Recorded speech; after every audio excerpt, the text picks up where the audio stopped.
বাংলাদেশ ও ভারতের মধ্যে চলমান উত্তেজনা দ্রুত নিরসনের আহ্বান জানিয়েছেন ঢাকায় নিযুক্ত রুশ রাষ্ট্রদূত আলেকজান্ডার গ্রিগোরিয়েভিচ খোজিন। তিনি মনে করেন, এই উত্তেজনা দীর্ঘায়িত হলে তা দুই দেশের সম্পর্কের জন্য ইতিবাচক হবে না।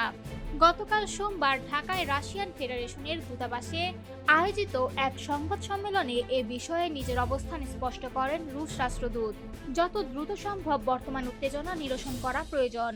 একই সঙ্গে তিনি জোর দিয়ে বলেন, বাংলাদেশ ও ভারতের দ্বিপক্ষীয় সম্পর্কের বিষয়ে রাশিয়া কোনো ধরনের হস্তক্ষেপ করবে না। রাষ্ট্রদূত খোজিন আরও বলেন, প্রতিবেশী দেশগুলোর সম্পর্ক পারস্পরিক আস্থা, বিশ্বাস এবং সম্মানের ভিত্তিতেই পরিচালিত হওয়া উচিত।